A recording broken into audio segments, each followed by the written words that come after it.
Hello बच्चों, जैसा कि आपने वीडियो के थंबनेल में देख ही लिया होगा कि आज की हम इस वीडियो में 1.2 एनसीईआरटी सॉल्यूशन कक्षा 10वीं का हम पढ़ेंगे कंप्लीट। और मैं आप सभी को ये यकीन दिलाता हूं कि अगर आप ये पूरा वीडियो देखते हैं बिना स्किप किए हुए, तो इस वीडियो को देखने के बाद आपसे आंख मीच करके ये 1.2 लगाते लगाते बन जाएगी। तो चलिए बिना टाइम को वेस्ट किए हुए आपको ये मेथड 1.2 का बताते हैं। एनसीईआरटी सॉल्यूशन में जो है ये 1.3 के नाम से, बाकी क्वेश्चन सेम ही है। 1.2 आपकी बुक के हिसाब से, तो आप क्वेश्चन भी मैच कर सकते हैं। प्रश्न है, सिद्ध कीजिए कि √5 एक अपरमेय संख्या है। यानी हमें सिद्ध करना है कि √5 क्या है, हमारी एक अपरमेय संख्या है। तो हम चलो मान लेते हैं सीधी सीधी कि चलो ये परमेय संख्या है।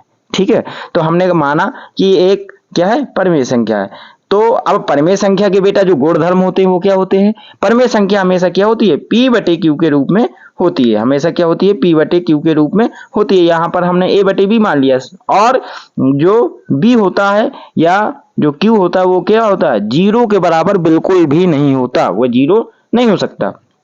एक चीज और है, इसका और एक गुणधर्म है, A और B पूर्णांक हैं तथा A और B में एक के अतिरिक्त कोई उभयनिष्ठ गुणनखंड नहीं है। यहां पर एक के अलावा कोई भी गुणनखंड नहीं कार्य कर रहा। अर्थात दूसरी भाषा में हम कह दें कि P और Q या A और B दोनों का HCF कितना होना चाहिए? एक होना चाहिए, एक के अलावा कुछ नहीं होना चाहिए। तो चलिए हम सीधे इसका क्या करते हैं बेटा, हम त्रियक गुणा कर लेते हैं।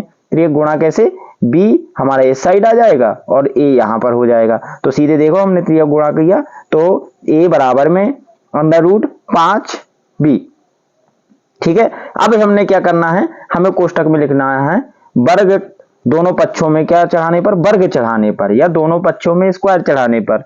सीधी सीधी तो दोनों पक्षों में जब हमने स्क्वायर चढ़ाया तो उसमें क्या हुआ बेटा? A स्क्वायर हो गया और यहाँ पर ये दोनों का स्क्वायर हो गया। अब √5 में अगर स्क्वायर चढ़ेगा तो उससे क्या हो जाएगा? अंडर रूट हमारा कट जाएगा, कैंसिल हो जाएगा, तो B स्क्वायर जो कहते हुआ आ जाएगा। अब हम यहां से हमें पता चलता है कि 5 जो है हमारा, 5A स्क्वायर को क्या कर रहा है बेटा? विभाजित कर रहा है। देखो, अगर बराबर के सामने कोई संख्या है तो आमने सामने अगर बराबर में कोई संख्या है तो वो क्या होती है? एक दूसरे को विभाजित कर रही होती है।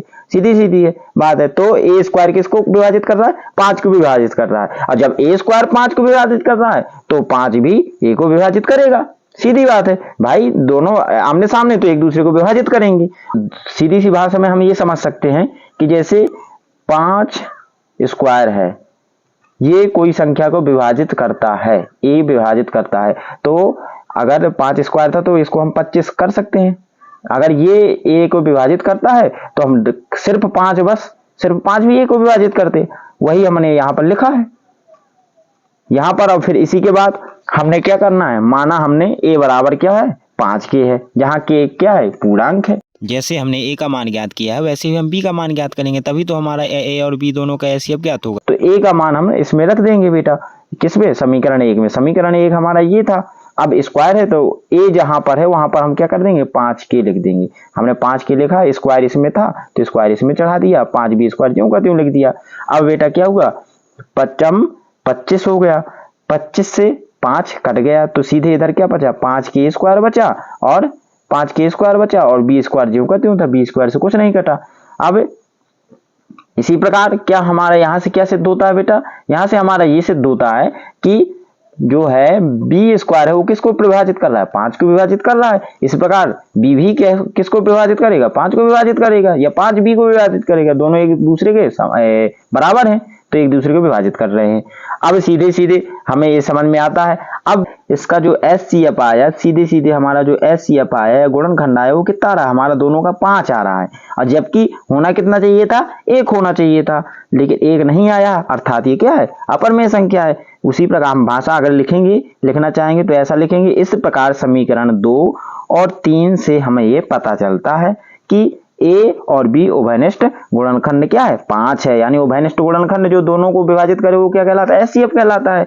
यानी वो क्या है? HCF हमारे क्या है? 5 है। जो हमारी कल्पना में A और B में एक के अतिरिक्त कोई उभयनिष्ठ गुणनखंड नहीं है, के विपरीत है। यानी होना कितना चाहिए था? 1 होना चाहिए था, आया कितना? 5। इसलिए ये क्या है? हमारी परमेय संख्या नहीं है, ये क्या है? हमारी अपरमेय संख्या है।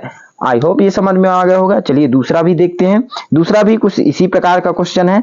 दूसरा क्वेश्चन है आपका, सिद्ध कीजिए कि 3 प्लस 2 अंडर रूट 5 एक अपरिमेय संख्या। तो सेम फिर हमसे कर लेना है, हमें इसका भी अपरिमेय ज्ञात करना है। सेम हमें कर लेना है कि चलो भैया हमने मान लिया कि ये क्या है, ये एक परिमेय संख्या है, परिमेय संख्या मान लिया हमने सीधे। ठीक है, फिर इसके बाद क्या है, इसको क्या करना है, हमें सेम किसके बटे में लिखना है, ए बटे बी या पी बटे क्यू के रूप में। तो ए बटे बी के रूप में हमने लिखा, इसका क्या कर दिया हमने, त्रिया गुणा कर दिया। अब बी किसके बराबर नहीं होना चाहिए, 0 के बराबर नहीं होना चाहिए, सीधी सीधी बात है। देखो यहाँ पर ये लिखा है। ठीक है, साथ ही इनका जो उभयनिष्ठ गुणनखंड है अर्थात एचसीएफ है, वो कितना होना चाहिए, कितना होना चाहिए बेटा, बराबर 1 होना चाहिए, 1 के अलावा नहीं होना चाहिए। वही लिखा है जहां ए और बी पूर्णांक है तथा ए और बी में 1 के अतिरिक्त कोई उभयनिष्ठ गुणनखंड नहीं है, सीधी सीधी बात है। अब बेटा इनका क्या करना है, हमें त्रियक गुणा कर लेना है।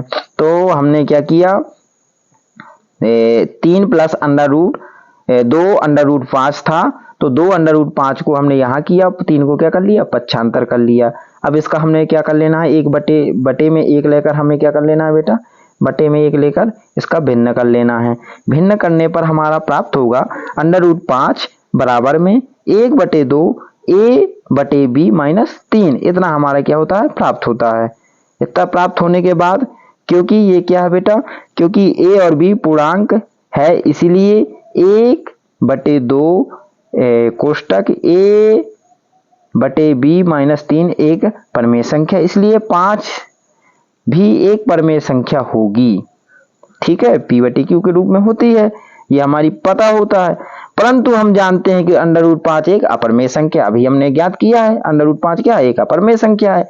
यह विरोधाभास हमारी त्रुटिपूर्ण कल्पना के कारण हुआ कि 3 प्लस 2 अंडर रूट 5 एक परिमेय संख्या, अतः ये क्या है, ये भी एक अपरिमेय संख्या है, सीधी सीधी बात है। हमारा क्या है, ये जो है अंडर रूट 5 का हमने ज्ञात किया था अभी अभी। ये देखो एक ठो कसौटी तो इसको सही आती है कि पी बटे क्यू में है, तो हमें लगता है कि ये क्या एक परिमेय संख्या है, लेकिन ये परिमेय संख्या क्यों नहीं है, क्योंकि इसमें अंडर रूट 5 भी है। अंडर रूट 5 का हमने अभी अभी पूरा ज्ञात किया है कि कैसा क्या होता है, क्योंकि इसका क्या एचसीएफ जो आ रहा था वो कितना आ रहा था, एचसीएफ जो आ रहा था बेटा वो आ रहा था 5, और होना कितना चाहिए था, होना चाहिए था हमारा 1। अगर 1 आता है तब था हमारा। चलिए, तो आई होप ये भी आपको समझ में आ गया होगा। चलिए बढ़ते हैं नेक्स्ट क्वेश्चन की ओर। नेक्स्ट क्वेश्चन है हमारा बेटा, सिद्ध कीजिए कि निम्नलिखित संख्या अपरिमेय संख्या। वही चीज है बेटा जो अभी हमने अभी दोनों ज्ञात की हैं, अब इसे बल्क में दिया गया, बल्क में हमें ज्ञात करना है, बल्क यानी ज्यादा मात्रा में। पहला है तीसरे का पहला, हमें फिर वही चीज करना है, वही प्रोसीजर करना है। माना कि 1/√2 एक परिमेय संख्या है। अब इसको हमें क्या करना होता है कि पी बटे क्यू के रूप में लिखना होता है, बराबर लिख देना है। अब बी बराबर 0 नहीं होना चाहिए, और इसका एचसीएफ कितना होना चाहिए, 1 होना चाहिए, यानी उभयनिष्ठ गुणनखंड कितना होना चाहिए, 1 होना चाहिए। तो फिर इसके बाद हमें क्या करना है, ये बराबर लिखकर हमें त्रियक क्या कर देना है, गुणा कर देना है, त्रियक गुणा कर देना है। बी इधर चला जाएगा और अंडर रूट ये इधर आ जाएगा बेटा। फिर इसको हमें क्या कर देना है, दोनों पक्षों में वर्ग कर देना है, वर्ग दोनों पक्षों में हमें क्या कर देना है, वर्ग करना है, दोनों पक्षों में स्क्वायर चढ़ा देना है। इसमें देखिए बेटा त्रियक गुणा करेंगे हम तो बी रहेगा, बी बराबर में under root A under root 2 हो जाएगा। अब दोनों पक्षों में जब हम वर्ग करेंगे तो वर्ग अगर हम करेंगे तो वर्ग से ये क्या हो जाएगा हमारा, वर्ग से हमारा ये करनी खत्म हो जाएगी, ए स्क्वायर इसमें चढ़ ही जाएगा, इसमें बी स्क्वायर ये चढ़ जाएगा। तो वही चीज बेटा यहाँ पर लिखी हुई है, यहाँ पर ये हो गया। इसको हमने क्या मान लिया, समीकरण 1 मान लिया। अब चूंकि बी स्क्वायर किसको विभाजित कर रही है, 2 को विभाजित कर रही है, तो बी भी 2 को विभाजित करेगा। ये अभी हमने पहले क्वेश्चन में जाना, जब भाई बी स्क्वायर किसको विभाजित कर रहा है, 2 को कर रहा है, तो बी 2 को भी विभाजित करेगा। अब हमें क्या कर लेना है बेटा, मान लेना है बी बराबर 2 के, जितनी संख्या उतना ही हमें मान लेना है। बी बराबर कितना हो गया बेटा, बी बराबर 2 के, 2 था, अब के बस मान लेना है, के कोई क्या है पूर्णांक है मान लिया। ठीक है, तो अब इसका मान क्या करना है, समीकरण 1 में रख देना है। तो समीकरण 1 में रख देना है, फिर इसका क्या करना है, हमें कैलकुलेट पूरा कर लेना है। तो ए स्क्वायर भाई 2 से 2 कट जाएगा, और 2 दूनी 4 था तो 2 बचा था इधर। तो अब क्या होगा, ए स्क्वायर बराबर 2 के, ए स्क्वायर बराबर 2a स्क्वायर, इसको कैलकुलेट कर लेना। फिर उसी प्रकार इसमें लिख देना है कि 2 जो है किसको विभाजित कर रहा है, ए स्क्वायर को विभाजित कर रहा है, तो 2 भी ए को विभाजित करेगा। इसी प्रकार क्या होता है, इसी प्रकार हमारा जो क्या आ रहा है, एचसीएफ जो आ रहा है, कितना आ रहा है बेटा, एचसीएफ आ रहा है, दोनों को मिलाकर 2 आ रहा है। होना कितना चाहिए था, 1, अतः ये भी क्या है, एक अपरिमेय संख्या है, सीधी बात है। अब दूसरा हम ज्ञात करते हैं, तीसरे का दूसरा, तो 7√5 माना कि, फिर उसे वही सेम कर लेना है कि चलो भैया मान लेते हैं कि ये क्या है, परमेय संख्या है, परमेय संख्या है। फिर अब वही कसौटी में रखते हैं, इसमें दो तीन चीजें जो होती हैं।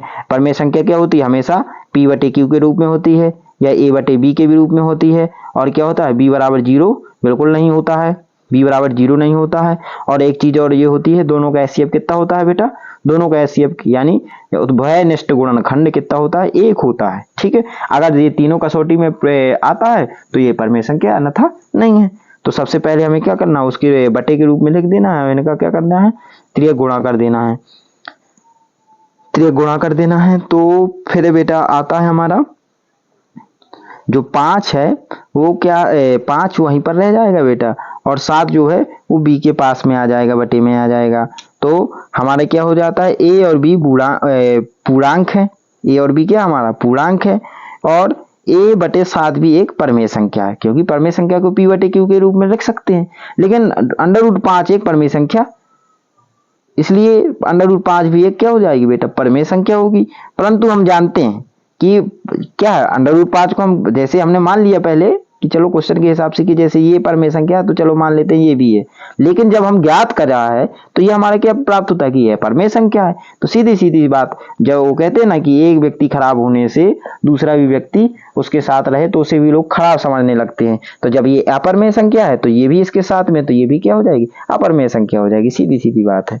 ठीक है, फिर तीसरा क्वेश्चन है 6 + √2, ये भी हमें सेम प्रोसीजर करना है कि चलो भैया मान लेते हैं कि ये क्या है, एक माना कि ये क्या है, 6 + √2 एक क्या है, परमेय संख्या है।